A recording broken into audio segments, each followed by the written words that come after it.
या फोनपायी एक दिवस माणसं एकमेकाच्या जीवावर उडतील असं जुनी माणसं म्हणतात आणि सध्या जालन्यात झालेल्या एका घटनेनंतर त्यांचं म्हणणं बरोबर आहे का असं वाटायला लागलंय। फोनवर कोणाशी बोलतेस असं विचारलं म्हणून एका सुनेने तिच्या सासूची निर्दयीपणे हत्या केल्याचं समोर आलं आहे। तर सासूची हत्या केल्यानंतर त्या सुनेने पळ काढत थेट परभणी गाठली, मात्र ती पोलिसांपासून फार काळ वाचू शकली नाही आणि अखेर पोलिसांनी तिला ताब्यात घेतलं आहे। म्हणूनच नेमकं हे प्रकरण काय आहे, एका सुनेने तिच्या सासूची हत्या का केली, ते आपण जाणून घेऊ आजच्या या व्हिडिओमधून। नमस्कार, मी ओमकार आणि तुम्ही बघताय महाराष्ट्र कट।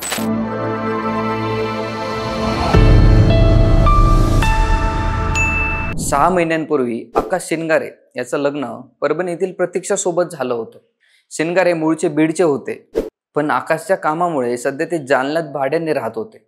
आकाशला कामानिमित्त अनेकदा बाहेर गावी जावं लागत असायचं, त्यामुळे प्रतीक्षाला एकटं वाटू नये म्हणून तिला कोणाची तरी सोबत असावी म्हणून आकाशची आई सविता शिनगारे देखील त्यांच्या सोबत राहत होत्या।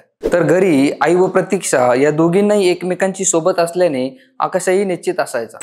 आकाश कामानिमित्त घराबाहेर असताना सून प्रतीक्षा व सासू सविता दोघी घरी असायच्या। या काळात सविता यांना प्रतीक्षाचं वागणं खटकायचं। आपली सून कोणाशी तरी तासनतास फोनवर बोलते ही गोष्ट त्यांना खटकत होती, पण ती एवढा वेळ नक्की कोणासोबत गप्पा मारते हे सासू सविता यांना कळत नव्हतं। त्यामुळे प्रतीक्षा व तिच्या सासू सविता यांच्यामध्ये तणावाचे संबंध तयार झाले होते, ज्यातून त्या दोघींमध्ये अनेकदा भांडण देखील झाली होती। पण या वादांना क्षुल्लक समजत सासू सविता यांनी याकडे जास्त लक्ष दिलं नाही। बुधवारी 2 एप्रिलला अखेर सासू सविता यांनी प्रतीक्षाला तू कोणाशी फोनवर बोलते असा प्रश्न विचारला आणि दोघींमध्ये सकाळच्या वेळेत जोरदार वाद झाला। यावेळी प्रतीक्षाचा संताप अनावर झाला आणि तिने रागाच्या भरात येऊन सासू सविता यांना भिंतीवर आदळलं आणि त्यांच्या डोक्याला गंभीर दुखापत झाली। त्यानंतर प्रतीक्षाने सासूवर चाकूने सपासप वार करून त्यांचा खून केला।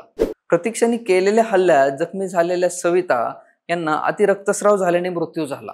सासूला निष्प्राण झालेलं पाहून प्रतीक्षा घाबरली। आपल्या सासूला मृत पाहून प्रतीक्षाने त्यांचा मृतदेह एका पोत्यात टाकला आणि त्यांचा मृतदेहाची विल्हेवाट लावण्याचा प्रयत्न केला, पण पोत्याचं वजन प्रतीक्षाला झेपत नव्हतं। तसेच घरमालकाचं देखील आपल्यावर लक्ष आहे हे पाहून प्रतीक्षेने थेट ते पोतं तिथेच तसं ठेवलं आणि थेट रेल्वे स्टेशन गाठत परभणीला पसार झाली। त्यानंतर या सगळ्या घटनेवर संशय आल्याने घरमालकाने तत्काळ पोलिसांना फोन करून संबंधित घटनेची माहिती दिली। पोलिसांनी घटनेची माहिती मिळताच घटनास्थळी दाखल होते, पंचनामा करून तपासाला सुरुवात केली। त्यानंतर पोलिसांनी फरार प्रतीक्षाचा शोध सुरू केला आणि तिला परभणीमधून अटक करण्यात आली, ज्यात मृत सविता यांची हत्या त्यांच्या सुनेने केल्याचंच निष्पन्न झालं। तर या घटनेची माहिती मिळताच आकाश लातूर येथून थेट जिल्हा ग्रामीण रुग्णालयात दाखल झाला। यावेळी आपल्या आईचा मृतदेह पाहून लग्न करायचं नव्हतं तर मला मारायचं होतं, माझ्या आईला का मारलं असा सवाल करत आकाशने त्याचा टाहो फोडला आहे।